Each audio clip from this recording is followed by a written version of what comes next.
Hallelujah, hallelujah, യേശുവേ ആരാധന, യേശുവേ ആരാധന. വിശുദ്ധ ലൂക്കായുടെ സുവിശേഷം 12-ാം അധ്യായം 2-ാം തിരുലിഖിതം. മറഞ്ഞിരിക്കുന്നതൊന്നും വെളിച്ചത്ത് വരാതിരിക്കുകയില്ല, നിഗൂഢമായിരിക്കുന്നതൊന്നും അറിയപ്പെടാതിരിക്കുകയുമില്ല എന്നരുളി ചെയ്ത യേശുക്രിസ്തുവിന്റെ അത്ഭുതമായ നാമത്തിൽ നിങ്ങൾക്ക് ഓരോരുത്തർക്കും കൃപയും സമാധാനവും. Price the Lord, praise the Lord, ഹല്ലേലൂയ, ഹല്ലേലൂയ. ഇന്ന് നാം ചിന്തിക്കുന്നത് ഉന്നതങ്ങളിൽ വസിക്കാൻ എന്നതിനെ കുറിച്ചാണ്. Hallelujah, hallelujah. പ്രിയപ്പെട്ട സഹോദരങ്ങളെ, അഭിഷേകാഗ്നിയുടെ ഓരോ എപ്പിസോഡുകളിലൂടെയും ജീവിക്കുന്ന ദൈവം ലക്ഷോപലക്ഷം ജീവിതങ്ങൾ ഇടപെട്ട് അവരെ തകർച്ചകളിൽ നിന്ന് ഉയർച്ചകളിലേക്ക് കൊണ്ടുവരുന്നുണ്ട്. അതിൽ അനേകം പേര് യുവതീയുവാക്കന്മാരും വിദ്യാർത്ഥിനികളുമാണ്. അവരുടെ ജീവിതത്തിൻ്റെ കൂട്ടുകെട്ടുകളെല്ലാം മാറിമറിയുകയാണ്, കാഴ്ചപ്പാടുകളെല്ലാം മാറിമറിയുകയാണ്. ദൈവം അത്ഭുതമായി കുട്ടികളെ സന്ദർശിക്കുന്ന സമയമാണ് അഭിഷേകാഗ്നി ശുശ്രൂഷയുടെ സമയം എന്ന് ഞാൻ മനസ്സിലാക്കിയിട്ടുണ്ട്. എന്നുറക്കെ പറഞ്ഞേ ഹല്ലേലൂയ, ഹല്ലേലൂയ. എല്ലാ വിദ്യാർത്ഥിനികളെയും അച്ഛനിപ്പോൾ പ്രത്യേകം ഒന്ന് അഭിവാദനം ചെയ്യുകയാണ്. ഒരു പക്ഷേ കുട്ടികളെ, നിങ്ങൾക്ക് പഠിക്കാൻ ചില ബുദ്ധിമുട്ടോ പ്രയാസം ഉണ്ടെങ്കിൽ, അല്ലെങ്കിൽ നിങ്ങളുടെ ചില വിദ്യാഭ്യാസപരമായ തടസ്സം ഉണ്ടെങ്കിൽ, അല്ലെങ്കിൽ യുവതിവാക്കന്മാരെ നിങ്ങൾക്ക് ജോലി സംബന്ധമായ ചില തടസ്സം ഉണ്ടെങ്കിൽ, ഈ സമയം ഒരു ധ്യാന കേന്ദ്രത്തിലിരുന്ന് പ്രാർത്ഥിക്കുന്നത് പോലെ ഹൃദയം തുറന്ന് മനസ്സിരുത്തി പ്രാർത്ഥിക്കുമോ, ദൈവം നിങ്ങളെ അനുഗ്രഹിക്കും. ഇതാ ഒരു വിദ്യാർത്ഥിയുടെ അനുഭവം നിങ്ങളുടെ ശ്രദ്ധയിലേക്ക് ഞാൻ കൊണ്ടുവരികയാണ്. എൻ്റെ പേര് ബോണി. ഞാൻ കോട്ടയം ജില്ലയിലെ ഭരണങ്ങാനത്തു നിന്ന് വരുന്നു. +1 വരെ പഠിക്കാൻ വളരെ മോശമായൊരു വ്യക്തിയായിരുന്നു ഞാൻ. +1 വരെ പഠിക്കാൻ മോശമെന്ന് മാത്രമല്ല, ക്ലാസ്സിൽ ഏറ്റവും അവസാനം കിടന്നു. 4-ാം ക്ലാസ് തൊട്ട് 10-ാം ക്ലാസ് വരെ എൻ്റെ വീട്ടിൽ നിന്ന് എൻ്റെ പിതാവ്, എൻ്റെ അച്ഛൻ വന്ന് കോളേജ് ക്ലാസ്സിൽ പഠിക്കുന്ന ടീച്ചർമാരോട് സമ്മതിച്ച് അത് അടുത്ത കൊല്ലം ഇവൻ പഠിച്ചോളും. ഒന്നും പറയണ്ട. എന്താണെന്നറിയോ, 4-ാം ക്ലാസ് തൊട്ട് മുറ തെറ്റാതെ 10-ാം ക്ലാസ് വരെ എല്ലാ തവണയും പാരൻസ് സ്കൂളിൽ ചെന്ന് സോറി ചോദിച്ച് മാപ്പ് പറഞ്ഞു വേണം കുട്ടീനെ റിലീസ് ചെയ്യാൻ. അതായത് അവർക്ക് തോൽപ്പിക്കാൻ കഴിയാനായിട്ട് അവർ അങ്ങനെ ചെയ്തുകൊണ്ടിരുന്നൊരു വന്ന് എങ്ങനെയെങ്കിലും പറഞ്ഞ് ദയിപ്പിച്ച് വിടുക, എന്തായാലും ഇവിടെ അടുത്ത വർഷം ശരിയാവും എന്ന് പറഞ്ഞ് 10-ാം ക്ലാസ് വരെ വീട്ടിൽ നിന്ന് അപ്പനമ്മമാർ സ്കൂളിൽ വന്ന് ഒരുപാട് സോറിയൊക്കെ പറഞ്ഞിട്ടാണ് കുട്ടീനെ അടുത്ത ക്ലാസ്സിലേക്ക് കടത്തിക്കൊണ്ടിരുന്നത്. ഒത്തിരിയേറെ അപമാനങ്ങൾ ആ സമയത്ത് സഹിക്കേണ്ടി വരും. അതായത് ബാക്കിയുള്ള കുട്ടികളെല്ലാം നല്ല മാർക്ക് മേടിച്ച് ജയിച്ചു പോകുന്നു. അപ്പം നമ്മളെ മാറ്റി നിർത്തും. ഏറ്റവും അവസാനം തോറ്റ കുട്ടിയാണ്. നമ്മൾ ഈ അടയ്ക്കൊക്കെ ഇങ്ങനെ തിരക്കുന്ന സമയത്ത് ഏറ്റവും ഇങ്ങനെ കൂരി പിടിച്ച് അടയ്ക്കുക, അതൊക്കെ ഇങ്ങനെ മാറ്റിയിടില്ലേ, തെരവ് അതേമാതിരി അപമാനവും നിന്ദനവും സഹിച്ച് മൂടപ്പെട്ട് കിടന്ന ഒരു എളിയ പൈതലാണിത്. എല്ലാവരോടും ദേഷ്യമായിരുന്നു ആ സമയത്ത്. ആരുടെയും ഫേസ് ചെയ്യാനുള്ള മടി. കാരണം എവിടെ ചെന്നാലും പഠിക്കുമല്ലാത്ത കുട്ടി എന്നൊരു പേര്. 10-ാം ക്ലാസ്സിൽ ഞാൻ പരീക്ഷ എഴുതി. ജയിക്കുമെന്ന് എനിക്ക് വിശ്വാസമില്ല, ആർക്കും വിശ്വാസമില്ല, ഒരാൾക്കും ഒരു പ്രതീക്ഷയില്ല. എൻ്റെ പഠിച്ച പ്രതീക്ഷ ഉണ്ടാകാൻ സാധ്യതയില്ല, കാരണം ബാക്ക് ഹിസ്റ്ററി മുഴുവൻ അങ്ങനെയാണ്. അവരുടെ പ്രതീക്ഷകൾ പോലെ തന്നെ ഞാൻ തോറ്റില്ല. പക്ഷേ ഇംഗ്ലീഷ് മീഡിയം സ്കൂളായതുകൊണ്ട് ഇന്ത്യയുടെ മാർക്ക് കിട്ടി. ഞാൻ ആ ഇന്ത്യയുടെ മാർക്ക് കൊണ്ട് മാത്രം ജയിച്ചു. അത് എങ്ങനെയോ കർത്താവ് കടത്തിവിട്ട് മാർക്കൊന്ന് ജയിച്ചു. പക്ഷേ എന്നോട് എല്ലാവരും പറഞ്ഞു, അധ്യാപകരെല്ലാം പറഞ്ഞു, ഇനി നീ പഠിക്കാൻ പോകേണ്ട വലിയ കാര്യമില്ല, മറ്റു എന്തെങ്കിലും കാര്യങ്ങൾക്ക് പൊക്കോളൂ. എല്ലാ അധ്യാപകരും മാറ്റമില്ലാതെ മുഴുവൻ അധ്യാപകരും പറഞ്ഞു, എൻ്റെ മോനെ നിനക്ക് നല്ലൊരു വഴി പറഞ്ഞു തരാം, ദയവ് ചെയ്ത് ഇനി പഠനത്തിന് വേണ്ടി ഒരു സ്ഥലത്തേക്ക് പോകണ്ട, വല്ല വർക്ക്ഷോപ്പോ നെട്ടുമ്പോൾട്ടോ വല്ല. അങ്ങനെ ഇരിക്കെ ചെയ്ത് എൻ്റെ വീട്ടുകാർക്കെല്ലാം വേദനയായി. ഞാനും എൻ്റെ അച്ഛനും അമ്മയും കൂടെ അന്നാണ് നമ്മൾ അട്ടപ്പാടിയിൽ ആദ്യ വെള്ളിയാഴ്ച കൺവെൻഷൻ നടന്നുകൊണ്ടിരുന്നത്. ആദ്യവെള്ളി അഭിഷേകാഗ്നി കൺവെൻഷൻ ഉണ്ടായിരുന്നു. അപ്പോൾ പാരൻസ് അവരുടെ വിശ്വാസത്തിന് കൃപ പ്രവർത്തിച്ചു. അവർ പറഞ്ഞു, എൻ്റെ മോനെ എല്ലാവരും തള്ളി, എൻ്റെ മോനെ എല്ലാ സ്കൂളും തള്ളി, എല്ലാ സ്ഥാപനവും തള്ളി, മാഷുമാരും തള്ളി, ഓർക്കും എൻ്റെ മോനിൽ പ്രതീക്ഷയൊന്നുമില്ല. ഇവർക്കും അങ്ങനെയൊക്കെ ആയിരുന്നു തോന്നിയിരുന്നത്. എന്നാൽ ഒരു കൃപ ദൈവം അങ്ങനെ കൊടുത്തു. അവരെന്ത് ചെയ്തു, അവർ മോനുമായിട്ട് ആദ്യ വെള്ളി അഭിഷേകാഗ്നിക്ക് അട്ടപ്പാടിയിലേക്ക് വന്നു. അട്ടപ്പാടി വന്നു. ഞങ്ങൾ പ്രാർത്ഥിച്ചു. ആദ്യമൊന്നും എനിക്കും പ്രാർത്ഥനയ്ക്ക് ഒട്ടും ഇൻട്രസ്റ്റ് ഇല്ലായിരുന്നു. ആ സമയത്ത് അച്ഛൻ്റെ ചില വചനങ്ങൾ എൻ്റെ മനസ്സിനെ എങ്ങനെയോ ഞാൻ ശ്രദ്ധിക്കാതെയൊക്കെ ഇരുന്നു. എന്നാൽ അച്ഛൻ്റെ ഏതോ ചില വചനങ്ങൾ എൻ്റെ മനസ്സിനെ ആകർഷിച്ചു. ഞാൻ പിന്നെ തൊട്ട് ഒരു ഉച്ച തൊട്ട് ഞാൻ നല്ല രീതിയിൽ ശ്രദ്ധിക്കാൻ തുടങ്ങി. ഉച്ച വരെ ഇങ്ങനെ മണ്ണിച്ചും ഇങ്ങനെ കഞ്ചാവ് പിടിച്ച പോലെയൊക്കെ ഇങ്ങനെ ഇരുന്നു. അത് പറയുന്നല്ലോ. അതെന്ന് വെച്ചാൽ ആ ദിവസം അങ്ങനെയാണ്. ഇപ്പം നമ്മൾ പറഞ്ഞിട്ട് അല്ല, നമ്മുടെ തൊട്ടടുത്തുള്ളവരൊക്കെ നോക്കിയാൽ നമുക്ക് ഏതാണ്ട് ഷേപ്പ് മനസ്സിലാവും. അപ്പോൾ അതേമാതിരി കയറിക്ക് ഒരു ഇൻട്രസ്റ്റ് ഇല്ലാതെ ഇങ്ങനെ ഇരിക്കുന്നുണ്ടല്ലോ, അതേമാതിരി. പക്ഷേ എങ്ങനെയാണെന്നറിയാം, അതാണ് ഈ അഭിഷേകാഗ്നിയിലെ യേശുവിൻ്റെ പ്രത്യേകത. എവിടെയെങ്കിലും കുട്ടികളോ യുവതിവാക്കന്മാരോ വിഷമമുള്ളവരോ തോറ്റ് വിഷമിക്കുന്നവരോ മനസ്സിൽ തകർന്നിരിക്കുന്നവരോ ഉണ്ടെങ്കിൽ ആ കുട്ടികളുടെ കാര്യത്തിൽ പെട്ടെന്ന് യേശു വേഗം സ്റ്റേജിൽ അവിടെ ചെന്ന് ആ കസേരൻ്റെ അടുത്തിരുന്ന് പതുക്കെ ആശ്വസിപ്പിക്കും, ഇടപെടും, അനുഗ്രഹിക്കും, ബുദ്ധി തെളിച്ചു കൊടുക്കും, ഭാവി തെളിച്ചു കൊടുക്കും. അങ്ങനെ പ്രകാശിക്കുന്ന ജീവിതങ്ങളാക്കി മാറ്റും. ഈ കുട്ടിക്ക് അങ്ങനത്തെ അനുഭവം ഉണ്ടായി. ഈ കുട്ടി ഉച്ചവരെ വെറുതെ ഇൻട്രസ്റ്റ് ഇല്ലാതെ ഇങ്ങനെ ഇരിക്കുകയായിരുന്നു. പക്ഷെ എങ്ങനെയാണെന്ന് അറിയാൻ പാടില്ല, ഇത് ഉച്ചയ്ക്ക് തൊട്ട് അങ്ങോട്ട് സ്വഭാവം വ്യത്യാസമായി. പിന്നെ ഞാൻ കരഞ്ഞ് അവിടെ ഇരുന്ന് പ്രാർത്ഥിച്ചു. ആ ഇടയ്ക്ക് അച്ഛൻ പറഞ്ഞു, പഠിക്കാൻ കഴിവില്ലാത്ത ഒരു കുട്ടിയെ ദൈവം സ്പർശിക്കുന്നു, സഹായിക്കുന്നു എന്ന് പറഞ്ഞു. ഞാനത് വിശ്വസിച്ചു, അത് എന്നെ തന്നെയാണ്. ഞാൻ പ്രാർത്ഥിച്ചു. കൺവെൻഷൻ്റെ അവസാനം ഞാനും അച്ഛനും അമ്മയും കൂടെ ചെന്ന് അച്ഛനെ കണ്ടു. അച്ഛൻ എൻ്റെ തലയെ തൊട്ട് പ്രാർത്ഥിച്ചു. അച്ഛൻ പറഞ്ഞു, മോനെ നീ രക്ഷപ്പെടും, മോനെ നീ രക്ഷപ്പെടുമെന്ന് അച്ഛൻ പറഞ്ഞു. ദൈവം നിന്നെ അനുഗ്രഹിച്ചിരിക്കുന്നു, രക്ഷപ്പെട്ടു മോനെ എന്ന് ഒരു ദൈവിക ദൂത് കർത്താവ് തന്നു. അതപ്പം തന്നെ ഉച്ചരിച്ച് അത് കഴിഞ്ഞ പിന്നെ എനിക്ക് പഠനത്തിൻ്റെ മേഖലയിൽ ഒരു തളർച്ചയും വന്നിട്ടില്ല. +1 +2 ഡിഗ്രി എല്ലാം നല്ല രീതിയിൽ ഞാൻ പാസ്സായി. ഇന്ന് ഞാൻ ബാംഗ്ലൂർ ഇംഗ്ലീഷ് മീഡിയം സ്കൂളിൽ കോളേജ് പഠിപ്പിക്കുന്ന ഒരു അധ്യാപകനാണ് ഞാൻ. ഞാൻ നിന്റെ ഒരു കുട്ടിയായിട്ട് കണക്കാക്കി കേട്ടോ. നീ ഇങ്ങോട്ട് വന്നേ. യേശുവേ, നോക്ക്, ദൈവം എത്രയോ അനുഗ്രഹിച്ച് നോക്കി. പിന്നെ ആ സമയം തൊട്ട് പെട്ടെന്ന് ഞങ്ങളുടെ ബുദ്ധി തെളിഞ്ഞു. +1 +2 ഡിഗ്രി പിന്നെ ഗ്രാജുവേഷൻ എല്ലാം കഴിഞ്ഞ് ഇത് ഇംഗ്ലീഷ് മീഡിയത്തിൽ പഠിപ്പിക്കാൻ തക്കവണ്ണം ഈശോ ഈ എളിയ മകൻ അനുഗ്രഹിച്ചു. ഇംഗ്ലീഷിന് എനിക്ക് 10 കിട്ടിയത് ജസ്റ്റ് പാസ് 35 മാർക്ക്. ഞാനാണ് ഒരേ സമയം 80 കുട്ടികൾക്ക് ഇംഗ്ലീഷിൽ ക്ലാസ് എടുത്തുകൊണ്ടിരിക്കുന്നത്, അതും ബാംഗ്ലൂർ. അതിനൊപ്പം തന്നെ അത് കഴിഞ്ഞ് അതിൻ്റെ ഇടയ്ക്ക് ഞാനിത് സാക്ഷ്യപ്പെടുത്തണമെന്ന് എനിക്ക് ആഗ്രഹിച്ചു, പക്ഷേ എനിക്ക് നടന്നില്ല. എന്നാൽ അതിൻ്റെ ഇടയ്ക്ക് ദൈവം എന്നെ ഓർമ്മിപ്പിക്കാനുള്ള രീതിയെന്ന് ഞാൻ വിശ്വസിക്കുന്നു. PhD ഡോക്ടറേറ്റ് ചെയ്യാനുള്ള എൻട്രൻസ് ഉണ്ടായിരുന്നു. ഞങ്ങൾ 5 പേര് പോയി ജൂണിലെ എക്സാം എഴുതി. എന്നാൽ 5 പേരിലെ പഠിത്തത്തിൻ്റെ മാർക്കിൻ്റെ അടിസ്ഥാനത്തിൽ ഞാനായിരുന്നു ഏറ്റവും മുൻപന്തിയിൽ. എന്നാൽ എക്സാമിൻ്റെ റിസൾട്ട് വന്നപ്പോൾ ഞാൻ ഒഴികെ ബാക്കി എല്ലാവരും ജയിച്ചു. അപ്പോൾ അതുകൊണ്ട് കർത്താവ് ഒരു ബോധ്യം കൊടുത്ത്, മോനെ നിന്റെ പഴയ കാലം നീ ഒന്ന് ഓർക്കണം, അതുകൊണ്ട് വേഗം വട്ടാലത്തിൻ്റെ അടുത്തേക്ക് പോകൂ. അതിൻ്റെ ഇടയ്ക്ക് 2012 ഡിസംബറിൽ, ജൂണിൽ ഞാൻ പരീക്ഷ എഴുതി വിജയിച്ചില്ല. 2012 ഡിസംബറിൽ ഭരണങ്ങാനത്ത് കൺവെൻഷൻ നടന്നു, അഭിഷേകാഗ്നി. ഞാൻ ബാംഗ്ലൂരായതുകൊണ്ട് എനിക്ക് പറ്റിയില്ല, പക്ഷെ എൻ്റെ അമ്മ എനിക്ക് വേണ്ടി പ്രാർത്ഥിച്ചു. അമ്മ നേർന്നു, എൻ്റെ മകനെ കൊണ്ട് ഞാൻ അഭിഷേകാഗ്നിയിലെ സാക്ഷ്യം പറയിച്ചോളാം അമ്മ നേർന്നു. ഡിസംബറിൽ ഞാൻ അഭിഷേകാഗ്നി അവിടെ നടക്കുമ്പോൾ ഞാൻ ഡിസംബറിൽ പരീക്ഷ എഴുതുന്നു. ജനുവരി റിസൾട്ട് വന്നു, ഞാൻ പാസ്സായി.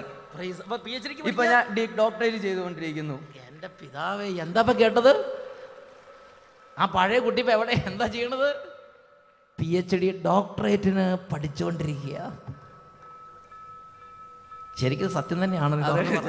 ഞാൻ ബാംഗ്ലൂർ പഠിപ്പിച്ചുകൊണ്ടിരിക്കുകയായിരുന്നു. അപ്പോൾ അമ്മ അറിഞ്ഞു ഞാനിവിടെ ഈ തിരുവനന്തപുരത്ത് കൺവെൻഷൻ നടക്കുന്നു. ഞാൻ ക്ലാസ്സിൽ നിന്ന് 4 ദിവസം ലീവ് എടുത്തു. ഞാനിപ്പോൾ ഇവിടെ ഇത് സാക്ഷ്യം പറയാനായിട്ട് ഇതിനു വേണ്ടി തന്നെ ഇവിടെ വന്നിരിക്കുന്നു. തിരുവനന്തപുരത്ത് ഈ ഒരു കാര്യത്തെ വെളിപ്പെടുത്താനും ഇവിടെയുള്ള ഈ പഴയ മാതിരിയുള്ള കുട്ടികൾ കുറേ ഇവിടെ ഉണ്ടാവും. അതെനിക്ക് മറ്റുള്ള കുട്ടികൾക്ക് ഇതൊരു പ്രചോദനമാകണമെന്ന് പറയാം. ദൈവത്തിൻ്റെ അനുഗ്രഹമുണ്ട് എങ്കിൽ നമുക്കെല്ലാം ലഭിക്കുമെന്ന് അറിയിക്കാൻ വേണ്ടി ദൈവം എന്നെ നിയോഗിച്ചതായിട്ട് ഞാൻ വിശ്വസിക്കുന്നു. അതുകൊണ്ട് ആ കോളേജിൽ നിന്ന്, ആ ഇംഗ്ലീഷ് മീഡിയം സ്കൂളിൽ നിന്ന് 4 ദിവസം ലീവ് എടുത്ത് തിരുവനന്തപുരത്ത് തമ്പടിച്ച് സാക്ഷ്യം പറഞ്ഞ് ഇവിടെ ഇത് അറിയിച്ചിട്ട് പോകണമെന്ന് പറഞ്ഞ് അഭിഷേകാഗ്നിയിൽ വന്ന് ഈ സാറ്, ഞാൻ ഇപ്പോൾ സാറിനെ വിളിക്കണം കേട്ടോ, പ്രൈസ് ദി ലോർഡ്. മാത്രമല്ല PhDക്ക് പഠിക്കുന്ന ഒരാളും കൂടെയാണ്, നിസ്സാര സംഗതിയല്ല. ഈ കുട്ടിയോട് 10ാം ക്ലാസ് കഴിഞ്ഞു പറഞ്ഞത്, എൻ്റെ മോനെ നിൻ്റെ ജീവിതം രക്ഷപ്പെടാനുള്ള വഴി പറഞ്ഞു തരാം. വല്ല നെട്ടും ബോൾട്ടോ വല്ല കൊട്ടയോ വല്ല തൂമ്പയോ അല്ലെങ്കിൽ വേറെ വല്ല അൺസ്കിൽഡ് ലേബറാകാൻ വല്ല വഴിയൊക്കെ നോക്കിക്കോളാൻ പറഞ്ഞതാണ്. ആ സ്ഥാനത്ത് അപ്പോൾ പേരൻസ് വിട്ടില്ല. പേരൻസ് പറഞ്ഞ്, ലോകം ഇങ്ങനെ പറഞ്ഞാലും ശരി, ദൈവത്തിന് വഴിയുണ്ട്, ദൈവം അനുഗ്രഹം. അതാണ് സാറ പ്രാർത്ഥിച്ചില്ലേ, ഇനി അധിക്ഷേപങ്ങൾ കേൾക്കാൻ ഇടവരാത്ത വിധം എനിക്ക് മാന്യത നൽകണമേ എന്ന് പ്രാർത്ഥിച്ചില്ലേ. അതേപോലെ ഈ കുട്ടി ഹൃദയം കൊണ്ട് ദൈവത്തോട് അങ്ങോട്ട് സംസാരിച്ചു. ദൈവം ബ്ലസ് ചെയ്തു. Hallelujah, hallelujah, price the Lord, praise the Lord. ഇന്ന് ഈ രാത്രി അനേകം യുവാക്കന്മാരെയും വിദ്യാർത്ഥിനികളെയും ഇതുപോലെ അവരുടെ ജീവിതത്തോട് ബന്ധപ്പെട്ട് കിടക്കുന്ന തടസ്സങ്ങൾ മാറ്റി കർത്താവ് ബ്ലെസ് ചെയ്യും. എല്ലാവരും എഴുന്നേറ്റ് വന്നേ, നന്നായിട്ട് ഈ ശുശ്രൂഷയിൽ പങ്കുചേരണം. നിങ്ങൾക്ക് ഞാനൊരു ഹോംവർക്ക് ഏൽപ്പിക്കുകയാണ്. ഈ അടുത്ത ആഴ്ച നാളെ നിങ്ങൾ പോയിട്ട് ഇന്ന് വരെ അഭിഷേകത്തിന് കാണാത്തവരോ കേൾക്കാത്തവരോ ഉണ്ടെങ്കിൽ ഒരു പുതിയ ഒരാളെയും കൂടെ നിങ്ങൾ അഭിഷേകത്തിനെ കുറിച്ചൊന്ന് പറഞ്ഞ് അറിയിക്കണമെന്ന് ഞാൻ സ്നേഹപൂർവ്വം ഒന്ന് ഓർമ്മപ്പെടുത്തുകയാണ്. ഈ സമയം 2 കരങ്ങൾ ഉയർത്താം. ഓ ദൈവമേ, ഇപ്പോൾ ഞങ്ങളുടെ കുടുംബങ്ങളിലേക്ക് സ്വർഗത്തിൽ നിന്ന് മാലാഖമാരെ അയക്കണമേ. വിദ്യാർത്ഥികളുടെ ബുദ്ധി തെളിക്കണമേ. പരിശുദ്ധാത്മാവിന്റെ അഭിഷേകം വർഷിക്കണമേ. വിശുദ്ധന്മാരുടെ സ്വർഗവാസികൾ സാന്നിധ്യം ഇപ്പോൾ കൂട്ടായ്മയിലേക്ക് നൽകണമേ. കരങ്ങൾ ഉയർത്തി ഉറക്കെ സ്തുതിക്കുന്നു. ഹല്ലേലൂയ, ഹല്ലേലൂയ, ഹല്ലേലൂയ. കർത്താവേ, കണ്ണുനീരൊപ്പുന്ന ദൈവരാജ്യ വേലകൾ നൽകണമേ. ദൂതന്മാരുടെ അകമ്പടി നൽകണമേ. ഇപ്പോൾ ഇടപെടണമേ. Glory, glory, glory, glory, glory.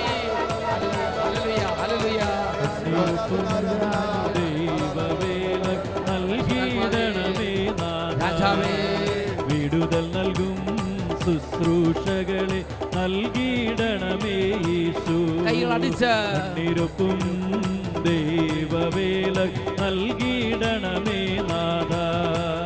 വിടുതൽ നൽകും ശുശ്രൂഷകളെ നൽകിയിടണമേ യേശു. അത്ഭുതങ്ങൾ കണ്ടിടുവാനായി കണ്ണുകൾ തുറക്കണമേ. പരിശുദ്ധാത്മാവേ, അടയാളങ്ങൾ കണ്ടു ഞങ്ങൾ ആർത്തു വിളിക്കട്ടെ. ഉണർവോടെ അത്ഭുതങ്ങൾ കണ്ടിടുവാനായി കണ്ണുകൾ തുറക്കണമേ. അടയാളങ്ങൾ കണ്ടു ഞങ്ങൾ ആർത്തു വിളിക്കട്ടെ. കണ്ണിരുപ്പും ദൈവവേല നൽകിയിടണമേ നാഥ. വിടുതൽ നൽകും ശുശ്രൂഷകളെ നൽകിയിടണമേ യേശു. ഇടത്തോടും വലത്തോടും കൈകളടിച്ച് കുടുംബം ഒന്നിച്ച് കർത്താവിനെ ആരാധിക്കുന്നു. സമൂഹം ഒന്നിച്ച് കർത്താവിനെ ആരാധിക്കുന്നു. ഓം ദൈവമേ, ഈ സമയത്ത് മുഖ്യദൂതന്മാരുടെ പ്രത്യേകമായ സാന്നിധ്യം നൽകണമേ. മുഖ്യദൂതൻ മിഖായേൽ, മുഖ്യദൂതൻ ഗബ്രിയേൽ, മുഖ്യദൂതൻ റഫായേൽ ഇപ്പോൾ ഈ സമൂഹത്തിലേക്ക് വ്യാപരിക്കട്ടെ. ഹല്ലേലൂയ, ഹല്ലേലൂയ, ഹല്ലേലൂയ, ഹല്ലേലൂയ. മുഖ്യദൂത മിഖായേലേ, യുദ്ധം ചെയ്തിടണേ. സാത്താൻ കോട്ടകൾ തകർത്തിടുവാനായി ഒരുതണമേ എന്നും. വലിയ വിശ്വാസത്തോടെ മുഖ്യദൂത മിഖായേലേ, യുദ്ധം ചെയ്തിടണേ. സാത്താൻ കോട്ടകൾ തകർത്തിടുവാനായി ഒരുതണമേ എന്നും. സ്വർഗദൂത ഗബ്രിയേലേ, ദൂതുമായി വന്നിടണേ. അഭിഷേകം ചെയ്യണമേ. അഭിഷേകവുമായി അരികിൽ വരേണമേ.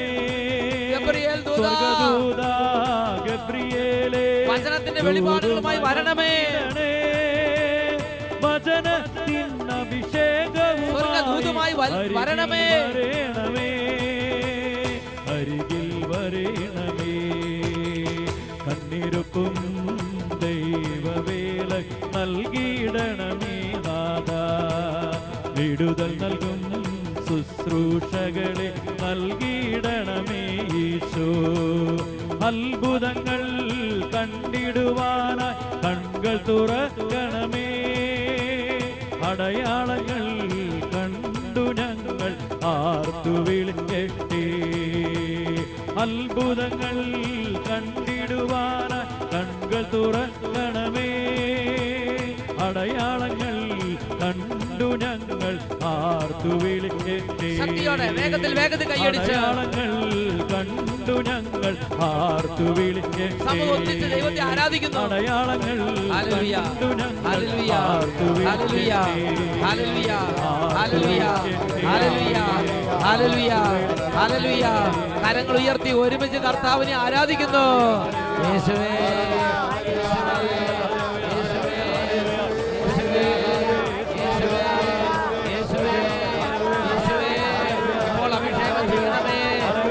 അഭിഷേകം ചെയ്യണമേ. ജീവിതങ്ങളെ രൂപാന്തരപ്പെടുത്തണമേ. അന്ധകാരത്തിന് ചുറ്റുകൾ അഴിക്കണമേ. ദുർബാധകൾ ഒഴിഞ്ഞു പോകട്ടെ. ദുർഭൂതങ്ങൾ വിട്ടുപോകട്ടെ.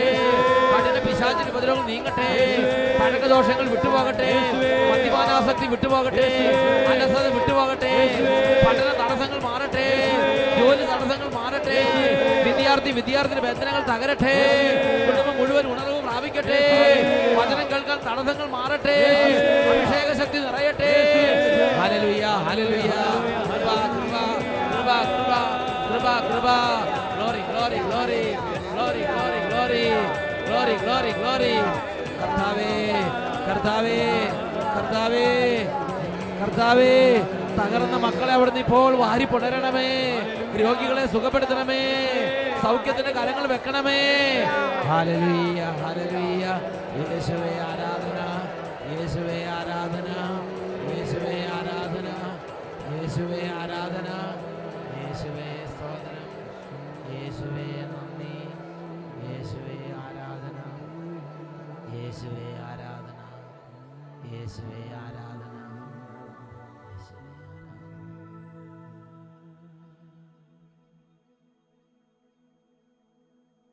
ഈശോ മിശിഹായുടെ എല്ലാ വാഗ്ദാനങ്ങൾക്കും ഞങ്ങൾ യോഗ്യരാകുവാൻ ഞങ്ങൾക്ക് വേണ്ടി അപേക്ഷിക്കണമേ. നിത്യം പിതാവും പുത്രനും പരിശുദ്ധാത്മാവുമായ സർവേശ്വര എന്നേക്കും ആമേൻ. Praise the Lord. Praise the Lord. ഹല്ലേലൂയ. ഹല്ലേലൂയ. സ്വസ്ഥാനങ്ങളിലേക്ക് നമുക്ക് ശാന്തമായിരിക്കാം. പ്രിയപ്പെട്ട സഹോദരങ്ങളെ, ഇന്ന് നാം ചിന്തിക്കുന്ന വിഷയമാണ് ഉന്നതങ്ങളിൽ വസിക്കാൻ. നമ്മുടെ ജീവിതത്തിലെ ഒരുപാട് തടസ്സങ്ങൾ നീങ്ങാനും നല്ല രീതിയിൽ നമ്മുടെ പ്രാർത്ഥനാ ജീവിതം, നമ്മുടെ കുടുംബജീവിതം, ദൈവസന്നിധി ഉയർന്നു വരാനും ബൈബിൾ നമുക്ക് നൽകിയിട്ടുള്ളൊരു മാർഗമാണ് യെശയ്യായുടെ പുസ്തകം 33-ാം അധ്യായം 15-16 വാക്യങ്ങളിൽ നാം വായിക്കുന്നത്. മർദ്ദനം വഴിയുള്ള നേട്ടം വെറുക്കുന്നവൻ, കൈക്കൂലി വാങ്ങാതിരിക്കാൻ കൈ കുടയുന്നവൻ, രക്തച്ചൊരിച്ചിലിനെ പറ്റി കേൾക്കാതിരിക്കാൻ ചെവി പൊത്തുന്നവൻ, തിന്മ ദർശിക്കാതിരിക്കാൻ കണ്ണുകൾ അടയ്ക്കുന്നവൻ, അവൻ ഉന്നതങ്ങളിൽ വസിക്കും. ശിലാദുർഗങ്ങളിൽ അവൻ പ്രതിരോധം ഉറപ്പിക്കും. അവൻ്റെ ആഹാരം മുടങ്ങുകയില്ല. അവന് ദാഹജലം കിട്ടും തീർച്ച. Price the Lord. Praise the Lord. ചീത്ത കൂട്ടുകെട്ട് ഉപേക്ഷിക്കുന്നത് ഒരു നിസാര കാര്യമല്ല. പ്രിയപ്പെട്ട സഹോദരങ്ങളെ, വിശുദ്ധ ലിഖിതങ്ങളിലൂടെ ദൈവത്തിൻ്റെ ആത്മാവ് സകല കാലങ്ങളിലുള്ള മക്കളെ പഠിപ്പിക്കുന്ന ഒരു പ്രബോധനമാണ് യെശയ്യാ 33-ാം അധ്യായം 15-ാം തിരുലിഖിതം. കൈക്കൂലി വാങ്ങാതിരിക്കാൻ കൈ കുടയുന്നവൻ, മർദ്ദനം വഴിയുള്ള നേട്ടം വെറുക്കുന്നവൻ, രക്തച്ചൊരിച്ചിലിനെ പറ്റി കേൾക്കാതിരിക്കാൻ ചെവി പൊത്തുന്നവൻ, തിന്മ ദർശിക്കാതിരിക്കാൻ കണ്ണുകൾ അടയ്ക്കുന്നവൻ, അവൻ ഭാഗ്യവാൻ, അവൻ അനുഗ്രഹീതൻ, അവൻ ഉന്നതങ്ങളിൽ വസിക്കും. ഇത് ദൈവത്തിൻ്റെ വാഗ്ദാനമാണ്. തിന്മ ദർശിക്കാതിരിക്കാൻ കണ്ണടയ്ക്കുക എന്ന് പറഞ്ഞാൽ എന്താ അർത്ഥം? കണ്ണിന് നൈസർഗികമായി അതിന് സന്തോഷം കിട്ടുന്ന ചില കൂട്ടുകെട്ടുകളുണ്ട്. ചെവിക്ക് ജഡപ്രകാരമുള്ള സന്തോഷം കിട്ടുന്ന ചില കൂട്ടുകെട്ടുകളുണ്ട്. വായിക്ക് ശാരീരികമായ അഭിലാഷം അനുസരിച്ച് സന്തോഷം കിട്ടുന്ന ചില കൂട്ടുകെട്ടുകളുണ്ട്. ഈ ഭൂമിയിൽ ജീവിക്കുന്ന പ്രിയ മനുഷ്യ, ഈ ഭൂമിയിൽ ജീവിക്കുന്ന പ്രിയ മകനെ, പ്രിയ മകളെ, നമ്മുടെ ശരീരത്തിൻ്റെ പ്രവണത അനുസരിച്ച് നമ്മളെ സന്തോഷിപ്പിക്കുന്ന ചില കൂട്ടുകെട്ടുകളുണ്ട്. ആ കൂട്ടുകെട്ടുകൾ ദൈവത്തിൽ വളരാൻ നമ്മെ സഹായിക്കുകയില്ല. അതുകൊണ്ട് ദൈവം വിശുദ്ധ ലിഖിതങ്ങളിലൂടെ നമുക്കൊരു മുന്നറിയിപ്പ് നൽകുകയാണ്. നാം ചീത്ത കൂട്ടുകെട്ടുകളെ ഉപേക്ഷിക്കണം. ചീത്ത കൂട്ടുകെട്ടുകൾ ഉപേക്ഷിക്കുന്നത് ജീവിതത്തിന്റെ ഉയർച്ചയ്ക്ക് കാരണമാകും. എന്നൊക്കെ പറഞ്ഞേ ഹല്ലേലൂയ, ഹല്ലേലൂയ, ഹല്ലേലൂയ, hallelujah. Price the Lord, praise the Lord, praise the Lord, praise the Lord. സങ്കീർത്തന പുസ്തകത്തിൽ 1-ാമത്തെ അധ്യായത്തിൽ 1-ാമത്തെ തിരുലിഖിതം, ദുഷ്ടരുടെ ഉപദേശം സ്വീകരിക്കുകയോ പാപികളുടെ മാർഗത്തിൽ സഞ്ചരിക്കുകയോ പരിഹാസകരുടെ പീഠങ്ങളിൽ പോയി ഇരിക്കുകയോ ചെയ്യാത്തവൻ ഭാഗ്യവാൻ. ആ വചനം ഉറക്കെ പറയാം. ദുഷ്ടരുടെ ഉപദേശം സ്വീകരിക്കുകയോ, ദുഷ്ടരുടെ ഉപദേശം സ്വീകരിക്കുകയോ പാപികളുടെ മാർഗങ്ങളിൽ സഞ്ചരിക്കുകയോ, പാപികളുടെ മാർഗ്ഗത്തിൽ സഞ്ചരിക്കുകയോ പരിഹാസകരുടെ പീഠങ്ങളിൽ പോയി ഇരിക്കുകയോ ചെയ്യാത്തവൻ, പരിഹാസകരുടെ ഇരിപ്പിടങ്ങളിൽ പോയി ഇരിക്കാത്തവൻ ഭാഗ്യവാൻ. ഭാഗ്യവാൻ. ഹല്ലേലൂയ, ഹല്ലേലൂയ, ഹല്ലേലൂയ, ഹല്ലേലൂയ. പ്രിയപ്പെട്ട സഹോദരങ്ങളെ, പരിഹാസകരുടെ കൂടെ ഇരിക്കുമ്പോൾ ഒരു സന്തോഷം, ചീത്ത കൂട്ടുകെട്ട് ഇരിക്കുമ്പോൾ ഒരു രസം, ആ രസം ഉപേക്ഷിക്കണമെന്ന് വിശുദ്ധ ലിഖിതം നമുക്ക് മുന്നറിയിപ്പ് നൽകിയിരിക്കുകയാണ്. കാരണം ആ കൂട്ടുകെട്ട് ദൈവവുമായുള്ള സർവബന്ധവും വിച്ഛേദിച്ചു കളയും എന്ന് തന്നെയാണ് തിരുലിഖിതം പഠിപ്പിക്കുന്നത്. അതുകൊണ്ട് ഒരു ദൈവ പൈതലിനെ നശിപ്പിക്കാൻ സാത്താൻ ഉദ്യമിക്കുമ്പോൾ ആ ദൈവ പൈതൽ ഒരുപക്ഷെ വചനം കേട്ട് ധ്യാനം കൂടി പ്രാർത്ഥിച്ച് വിശുദ്ധ കൂദാശകൾ സ്വീകരിച്ച് ദൈവത്തിൽ ബലപ്പെട്ടു വരുന്ന സാഹചര്യത്തിൽ ആ ദൈവ പൈതലിനെ സാത്താന് തകർക്കാൻ പറ്റാതെ വരുമ്പോൾ സാത്താൻ വളരെ കൗശലപൂർവ്വം അവലംബിക്കുന്ന ഒരു വലിയ ചതിയാണ് ചീത്ത കൂട്ടുകാരിലൂടെ ആ മനുഷ്യനെ ഛിന്ന ഭിന്നമാക്കി കളയുന്നു എന്നുള്ളത്. എന്നൊക്കെ പറഞ്ഞേ ഹല്ലേലൂയ. പ്രിയപ്പെട്ട സഹോദരങ്ങളെ, ബൈബിളിൽ അതുപോലൊരു സംഭവം രേഖപ്പെടുത്തപ്പെട്ടിട്ടുണ്ട്. 2 ദിനവൃത്താന്തം 17ഉം 18ഉം അധ്യായങ്ങളിലാണ് നാം അത് കാണുന്നത്. 2 രാജാക്കന്മാരെ കുറിച്ചുള്ള ചിത്രങ്ങളാണ് 17ആം അധ്യായത്തിലും 18ആം അധ്യായത്തിലും ദിനവൃത്താന്തത്തിന്റെ 2ാമത്തെ പുസ്തകം നമുക്ക് നൽകുന്നത്. അതിൽ 17ാമത്തെ അധ്യായത്തിൽ ദൈവത്തെ വളരെ സ്നേഹിക്കുന്ന, ദൈവത്തിന്റെ വഴികളിലൂടെ നടക്കുന്ന, ദൈവം അനുഗ്രഹിച്ച് പ്രബലനാക്കിയ യഹോഷഫാത്ത് രാജാവിനെ കുറിച്ചാണ് നമുക്ക് വിവരണം നൽകപ്പെട്ടിരിക്കുന്നത്. 17ആം അധ്യായം 4 മുതൽ 6 വരെ വാക്യങ്ങൾ. അവൻ പിതാവിൻ്റെ ദൈവത്തെ തേടുകയും അവിടുത്തെ കൽപ്പനകൾ അനുസരിക്കുകയും ചെയ്തു. ഇസ്രായേൽ രാജാക്കന്മാരുടെ മാർഗം സ്വീകരിച്ചതുമില്ല. കർത്താവ് അവന് രാജ്യത്തിന്റെ പൂർണ്ണ നിയന്ത്രണം നൽകി. യൂദ മുഴുവനും അവന് കാഴ്ചകൾ കൊണ്ടുവന്നു. അങ്ങനെ അവന്റെ ധനവും മാനവും പെരുകി. അവൻ കർത്താവിന്റെ മാർഗത്തിൽ ഉറച്ചു നിന്നു. യൂദയായിലെ പൂജാഗിരികളും അക്ഷേര പ്രതിഷ്ഠകളും അവൻ നശിപ്പിച്ചു. ദൈവത്തിന്റെ മാർഗത്തിൽ ഉറച്ചു നിൽക്കുന്ന യഹോഷഫാത്ത് രാജാവ്. എന്നാൽ അതുപോലെ ആയിരുന്നില്ല തൊട്ടപ്പുറത്തെ രാജ്യമായ ഇസ്രായേൽ രാജ്യത്തിലെ ആഹാബ് രാജാവ്. 18ാമത്തെ അധ്യായത്തിൽ ആഹാബ് രാജാവിനെ കുറിച്ചാണ് പറയുന്നത്. ഇസ്രായേൽ രാജാവാണ് ആഹാബ് രാജാവ്. വഷളനും തോന്നിവാസിയും ദൈവത്തെ ഉപേക്ഷിച്ചവനും നിഷേധിയും തന്നിഷ്ടക്കാരനുമായ ആഹാബ് രാജാവിനെ കുറിച്ചാണ് 2 ദിനവൃത്താന്തം അതിൽ 18ാമത്തെ അധ്യായം നമുക്ക് വെളിപ്പെടുത്തി തരുന്നത്. പ്രിയപ്പെട്ട സഹോദരങ്ങളെ, ഈ യഹോഷഫാത്തിനെ തോൽപ്പിക്കാൻ പിശാചിന് സാധിക്കാതായപ്പോൾ പിശാച് നേരെ പോയി അടുത്ത രാജ്യത്തെ ആഹാബ് രാജാവിന്റെ മേൽ ആവസിച്ചു. ഈ ആഹാബ് രാജാവിലൂടെ യഹോഷഫാത്തിനെ നശിപ്പിക്കാൻ ഇതാ പിശാച് ഒരുങ്ങുകയാണ്. ഒരു ദിവസം ആഹാബ് രാജാവ് യഹോഷഫാത്തിനെ വിളിക്കുകയാണ്. യഹോഷഫാത്ത് വേറൊന്നും ചിന്തിച്ചില്ല, നേരെ ചെന്നു ഒരു വിരുന്ന് സൽക്കാരത്തിൽ പങ്കെടുത്തു. അങ്ങനെ ഇടയ്ക്കിടയ്ക്ക് ഈ ആഹാബ് രാജാവ് വിരുന്നൊരുക്കി യഹോഷഫാത്തിനെ വിളിക്കും. ഇവർ രണ്ടുപേരും ഇങ്ങനെ ഇടയ്ക്കിടയ്ക്ക് വിരുന്ന് കഴിക്കും. പ്രിയപ്പെട്ട സഹോദരങ്ങളെ, ദൈവം ഒരു വ്യക്തിയെ അനുഗ്രഹിക്കുമ്പോൾ, ഉയർത്തുമ്പോൾ ആ വ്യക്തിയെ നശിപ്പിക്കാൻ വേണ്ടി അവനെ അതേ തുല്യമായ റാങ്കുള്ള ഒരു ഉദ്യോഗസ്ഥന്റെ മേൽ അല്ലെങ്കിൽ ഒരു ഫ്രണ്ടിന്റെ മേൽ, ഒരു വ്യക്തിയുടെ മേൽ, ഒരു ജീവിതത്തിന്റെ മേൽ വന്ന പിശാച് ആവസിച്ചിട്ട് അതേപോലെ ഒരേ ലെവലുള്ള ആളുകളിലൂടെ ആയിരിക്കും നമ്മൾ നശിപ്പിക്കുക എന്ന് ഞാനും നിങ്ങൾ മനസ്സിലാക്കണം. എന്നുറക്കെ പറഞ്ഞേ ഹല്ലേലൂയ. ഒരു രാജാവിനെ നശിപ്പിക്കാൻ അതേ ഫ്രണ്ട്ഷിപ്പിൽ അവനെ കൊണ്ടുപോകാൻ സാധ്യതയുള്ള മറ്റൊരു രാജാവിന്റെ മേൽ പിശാച് ആവസിച്ചു. എന്നിട്ട് ഈ യഹോഷഫാത്തിനെ വിളിക്കുകയാണ്. അങ്ങനെ ചതി മനസ്സിലാകാത്ത യഹോഷഫാത്ത് അങ്ങനെ വിരുന്നിന് ഇടയ്ക്കിടയ്ക്ക് പോയിക്കൊണ്ടിരുന്നു. 18ാമത്തെ അധ്യായത്തിൽ 2ാമത്തെ തിരുലിഖിതത്തിൽ പഠിപ്പിക്കുകയാണ്, ആഹാബ് അനേകം ആടുകളെയും കാളകളെയും കൊന്ന് യഹോഷഫാത്തിനെയും കൂടെയുള്ളവരെയും സൽക്കരിച്ചു. അങ്ങനെ റാമോത്ത് ഗിലെയാദിനെതിരെ യുദ്ധം ചെയ്യുവാൻ തന്നോട് ചേരുന്നതിന് അവൻ അവരെ പ്രേരിപ്പിച്ചു. അപ്പോൾ റാമോത്ത് ഗിലെയാദ് പറഞ്ഞ് വേറൊരു രാജ്യത്തിന് യുദ്ധത്തിന് പോകാൻ വേണ്ടി ഇതാ ആഹാബ് ഇപ്പോൾ വിളിക്കുകയാണ്. പലതവണ വിരുന്ന് കൊടുത്തു. പിന്നെ ഒരു തവണ ഇതാ ആഹാബ് പറയുകയാണ്, ഞാൻ റാമോത്ത് ഗിലെയാദിന് യുദ്ധത്തിന് പോകണം, നീ വരുന്നോ? ഉടനെ പിന്നെ ഈ യഹോഷഫാത്ത് നിഷേധിക്കാൻ പറ്റില്ല. യഹോഷഫാത്ത് പറഞ്ഞു, നീ തയ്യാറെങ്കിൽ ഞാനും തയ്യാർ. എൻ്റെ സൈന്യം നിന്റെ സൈന്യം പോലെയും നിന്റെ സൈന്യം എൻ്റെ സൈന്യം പോലെ ആയിരിക്കട്ടെ. അങ്ങനെ രണ്ടുപേരും കൂടെ യുദ്ധത്തിന് പോവുകയാണ്. ഇത് ദൈവം അംഗീകരിച്ച യുദ്ധമാണോ? ഇത് ദൈവം ആഗ്രഹിക്കുന്നുണ്ടോ? ഇതൊന്നും അന്വേഷിക്കാൻ പ്രിയപ്പെട്ട സഹോദരങ്ങളെ യഹോഷഫാത്തിന് സമയം കിട്ടിയില്ല. അല്ലെങ്കിൽ ആ കൂട്ടുകെട്ടിൽ അവരുടെ ദൈവബന്ധം ദുർബലമായി. അങ്ങനെ രണ്ടുപേരും കൂടെ യുദ്ധത്തിന് പോയി. അപ്പോൾ ഈ ആഹാബ് യഹോഷഫാത്തിനെ ആഹാബിന്റെ ഡ്രസ്സെല്ലാം അണിയിച്ച് യഹോഷഫാത്തിനെ വിട്ട് ആഹാബ് എന്നിട്ട് മറ്റൊരു വേഷപ്രച്ഛന്നനായി മറ്റൊരു രീതിയിൽ പോയി. എന്തായാലും ശത്രു സൈന്യം ഒരു തീരുമാനം എടുത്തിരുന്നു, ആഹാബിനെ മാത്രം ആക്രമിച്ചാൽ മതി എന്നൊരു തീരുമാനം എടുത്തിരുന്നു. യുദ്ധത്തിൽ ആഹാബിന്റെ വേഷം ധരിച്ച് യഹോഷഫാത്തിനെ കണ്ടപ്പോൾ ആഹാബ് ധരിച്ച് അവർ ആക്രമിച്ചു. കുറെ കഴിഞ്ഞപ്പോൾ യഹോഷഫാത്ത് വിളിച്ചു പറഞ്ഞു, ഞാനല്ല എന്ന് പറഞ്ഞ് വിളിച്ചു പറഞ്ഞു. അങ്ങനെ എന്തായാലും അവർക്ക് കാര്യം മനസ്സിലായി. അങ്ങനെ യഹോഷഫാത്തിനെ ഒഴിവാക്കി. വേറൊരു ഭടൻ യദൃച്ഛയ എയ്ത് അമ്പേറ്റ് ഈ യഹോഷഫാത്ത് ആ യുദ്ധക്കളത്തിൽ വെച്ച് മരിക്കുകയാണ്. പ്രിയപ്പെട്ട സഹോദരങ്ങളെ, യഹോഷാഫാത്ത് ആ യുദ്ധക്കളത്തിൽ നിന്ന് നാണം കെട്ട് മാനം കെട്ട് അവൻ ഓടി ഭയചകിതനായി എങ്ങനെയോ സ്വന്തം കൊട്ടാരത്തിലേക്ക് അവൻ എത്തിച്ചേർന്നു. സ്വന്തം കൊട്ടാരത്തിൽ വന്നപ്പോൾ ദൈവത്തിന്റെ പ്രവാചകൻ യഹോഷാഫാത്തിനെ കാത്ത് അവിടെ നിൽക്കുകയാണ്. 2 ദിനവൃത്താന്തം 19-ാം അധ്യായം 2-ാം വാക്യത്തിൽ വായിക്കുന്ന എങ്ങനെയാണ്: അപ്പോൾ ഹനാനിയുടെ മകനായ യേഹൂ ദീർഘദർശി അവനെ കാണാൻ ചെന്നു.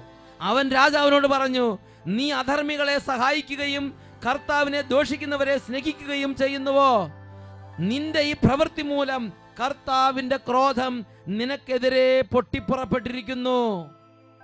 പ്രിയപ്പെട്ട സഹോദരങ്ങളെ, ഒരു ചീത്ത കൂട്ടുകെട്ട് ദൈവവുമായുള്ള അവന്റെ ബന്ധം നശിപ്പിച്ചു എന്നല്ലേ ഇതിൽ നിന്ന് മനസ്സിലാക്കേണ്ടത്. നിന്റെ ഈ പ്രവൃത്തി മൂലം നീ നേരായ കൂട്ടുകെട്ട് വിട്ട് നേരായ മാർഗം വിട്ട് ദൈവത്തിന് വിപരീതമായി നടക്കുന്ന ഒരു തിന്മയുടെ ശക്തിയുമായി നീ കൂട്ടുകൂടിയത് കൊണ്ട് ഇതാ നിനക്കെതിരെ ദൈവത്തിന്റെ ക്രോധം പൊട്ടിപ്പുറപ്പെട്ടിരിക്കുന്നു എന്ന് പ്രവാചകൻ ആ രാജാവിനെ അറിയിക്കുകയാണ്. സഹോദരങ്ങളെ, ഈ നിമിഷങ്ങൾ എഴുന്നേറ്റ് നിന്ന് ആരാധന മുമ്പിൽ നിന്ന് നമുക്ക് പൊട്ടിക്കരഞ്ഞ് പ്രാർത്ഥിക്കാം.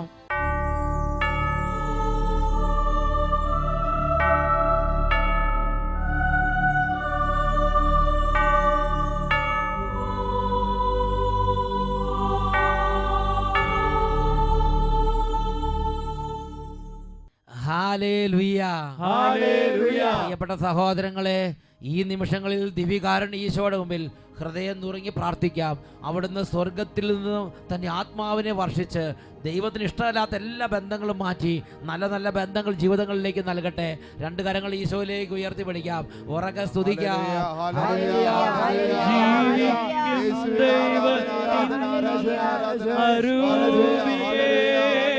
പരിശുദ്ധാത്മാവേ,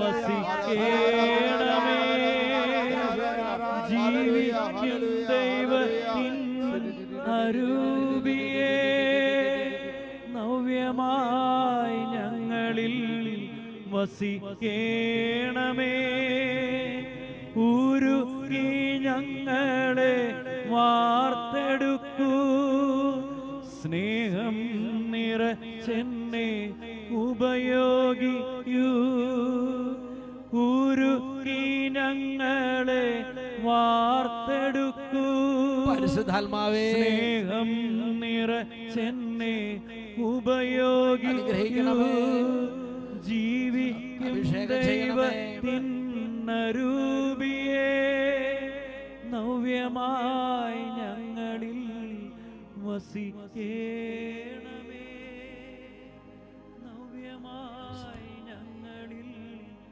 വസിക്കേണമേ.